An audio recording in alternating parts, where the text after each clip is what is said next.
The night they tried to take my pool keys was the night I realized just how far people will go when they think their power is absolute. I remember the badge shining under the porch light the way Karen stood behind her husband like she'd summoned law enforcement from thin air, and I remember thinking, if they only knew who they were threatening. They thought they had me cornered. They had no idea they'd just walked straight into an investigation they didn't know had already begun. I wasn't shaking, not on the outside anyway, but my heart felt like it was pushing against my ribs. It's not every day your neighbor sends her police officer husband to your front door to confiscate keys to a pool your father built with his bare hands. He didn't ask. He demanded. "Hand them over," he said, jaw tight, shoulders square, acting like my backyard was a crime scene, and he'd finally cracked the case. And Karen? Well, Karen just smirked behind him, like she'd choreographed the whole moment. I looked at the badge, then at her. "So you really sent your husband for this?" I said. She didn't blink. "You've ignored 3 notices," she snapped. "The pool belongs to the community." I told her calm as I could. "It's on my property." She smirked even wider, hands on hips like she was posing for a campaign poster. "Not according to us," she said. But here's the thing. That moment wasn't about pool keys. That moment was about power, about her need to control every inch of this neighborhood. That night, she crossed a line she didn't even know existed. And I stepped closer, looked her husband dead in the eye, and said, "You might want to check who you're threatening, officer." I didn't raise my voice. I didn't need to. The truth was already sitting inside the folder on my kitchen table, the one labeled HOA Interference. When the patrol car finally rolled away, I watched the taillights fade across the water. The pool reflected everything back at me, the fear, the anger, the exhaustion. But beneath all that, something else stirred. Resolve. This wasn't the end. This was the beginning. My name is Cole Harrington, and I moved back to Maple Ridge last spring after my dad passed. The house has been in my family since the 70s. Cedar porch, stone pool. Everything cut, carried, built, or carved by my father's hands. That pool was our summers, our refuge, our legacy. I came home to preserve it, not to fight over it. But 6 weeks after I moved in, the new HOA board showed up, and suddenly my entire property felt like it was under surveillance. And at the center of it all was Karen Langford, retired realtor, self-appointed queen of property values. If HOA presidents had trading cards, she'd be the rare holographic villain everyone wanted to avoid pulling from the pack. She had 2 modes, smiling like she was hosting a charity brunch and smiling like she was about to ruin your day. The first notice came 2 days after her welcome meeting. Unapproved water structure detected at red. Inspection required. My dad's pool, the one he spent months carving stone by hand, had suddenly become a liability. I ignored it. Then came the fines. Then came the letters. Then came tonight's performance art featuring officer husband and a badge. And let me tell you something.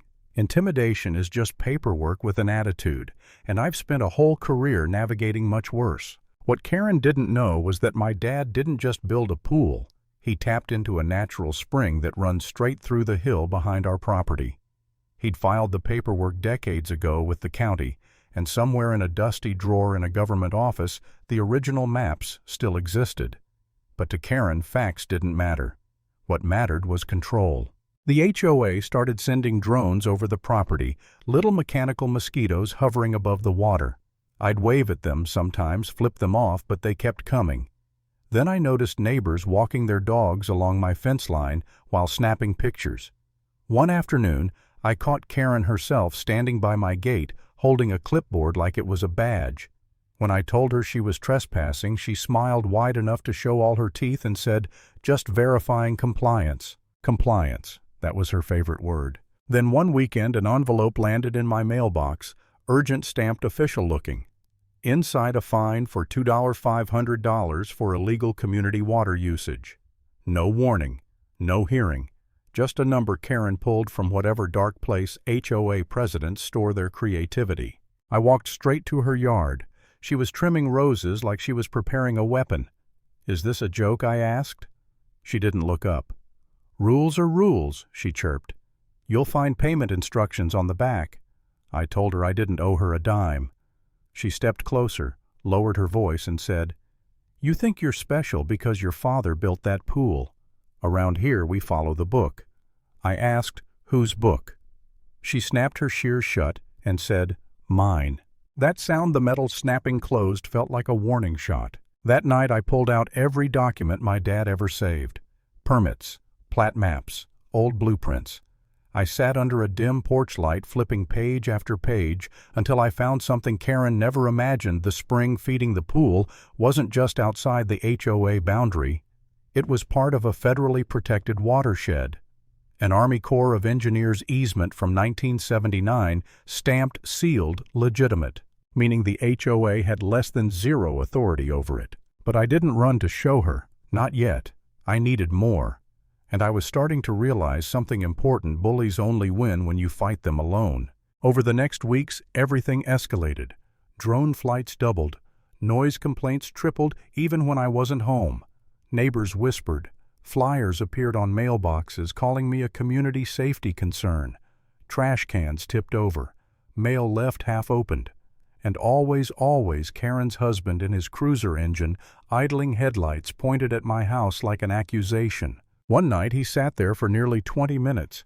When he finally drove off, gravel crunching under the tires, something cold settled inside me. This wasn't random. This wasn't overzealous rule-keeping. This was targeted intimidation, weaponized authority, and a coordinated plan to push me out. I kept documenting everything, but the weight of it all started pressing down. I'd wake up exhausted, go to bed angry, and spend my days wondering if I was about to lose the home my father built. I even opened a real estate website one night, hovered over the contact agent button, and thought just for a moment about leaving. That moment hurt more than anything Karen had thrown at me. I sat on the porch with a beer, staring at the pool glowing under the lights. My dad used to sit in that exact spot, boots crossed, thermos in hand, saying, "Son, never let anyone claim what you've built." I whispered into the dark, "Dad, I don't know if I can keep doing this." And then, like he always did, he reminded me through the silence, through the memory, that walking away wasn't in my blood. I woke up the next morning with a plan. I contacted an old colleague, Agent Miller, a man with quiet authority and a memory like iron. I told him everything, sent every file I had, drone footage, falsified notices, the bogus fine, the doctored maps, the cease and desist letter signed by a cop with no jurisdiction. He didn't say much. "Let me take a look," he said. Meanwhile, cracks began to appear in the HOA's armor. Linda Price, the treasurer, showed up at my garage one night after dark. Eyes tired, voice low. "I think you should see this," she whispered, sliding a stack of invoices across my workbench. Maintenance bills from companies that didn't exist. Insurance payments to a provider dissolved years earlier. Signatures matching both Karen and her husband. Then Tom Willis, a retired city planner, confirmed that Karen had redrawn the HOA boundaries, literally moved the lines to make it look like she controlled areas she didn't. It was fraud, all of it. I organized everything into folders labeled evidence, financial manipulation, and abuse of authority. My kitchen table looked like a crime lab sorting bench, and for the first time in months, the scales were tipping back in my favor. Then came the final push. The HOA announced an emergency community enforcement meeting. Mandatory attendance. The notice claimed a homeowner posed ongoing danger to neighborhood harmony. They didn't name me. They didn't have to. I knew exactly what Karen planned: a public shaming, a staged spectacle, a final attempt to break me before I could break her. Miller called the night before. "We have enough to move," he said. "We just need her to make it official. Wear the wire. Keep calm. She'll hang herself."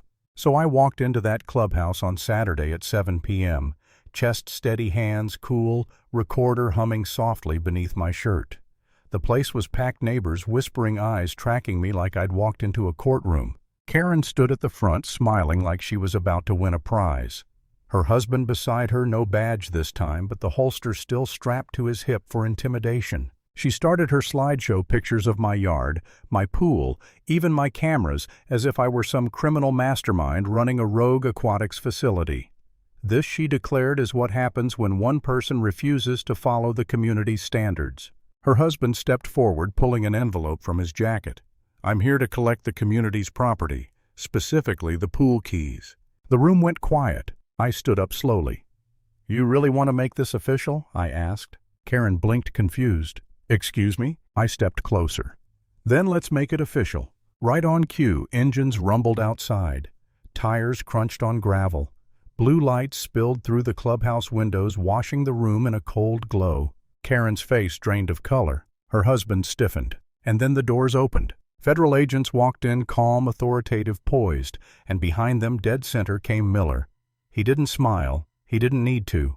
"Mrs. Langford," he said evenly, "we have a federal warrant to seize all HOA records pertaining to financial misuse, falsified jurisdictional documents, and interference with protected watershed property." Karen sputtered. "This is ridiculous. This is harassment. This is—" Ma'am, Miller cut in. "We have 12 falsified invoices, 3 shell companies tied to your address, and an expired insurance policy you continued to bill homeowners for. You will have a chance to explain everything, but not tonight." Her husband moved, hand creeping toward his belt. The agents closed in instantly. "Officer Langford," one said, "remove your hand. You are not acting in any official capacity here." He froze. For the first time, the badge he'd weaponized meant nothing. Neighbors whispered. Someone gasped. Someone whispered, "About time." Karen kept insisting she was protecting the community, but every word was weaker than the last. Miller's team photographed documents, collected files, escorted Linda outside to give a statement. I stood back silent, not gloating, not celebrating, just letting truth do what truth does. When they finally read Karen her rights, she pointed at me, voice cracking. "He did this. He set me up." Miller raised an eyebrow. "He didn't set you up. You did that yourself." She stared at me, then really stared, and whispered, "You're not just a homeowner." I met her eyes. "No, I'm the reason they're here." Her knees buckled just enough to have to grab onto a chair. They led her husband out first, hands behind his back, not cuffed, but defeated. Then her still trying to talk her way out, still insisting she was right, even as the room turned silent around her. I didn't move until Miller approached. "You can go home," he said. "We'll take it from here." I nodded, and that was it. No applause, no cheering, just the sound of power collapsing on itself. Because in the end, people like Karen don't fall from a shove. They fall from the weight of their own lies. And if there's one thing this whole mess taught me, it's this: power built on fear always ends the same way: silent, sudden, and completely earned.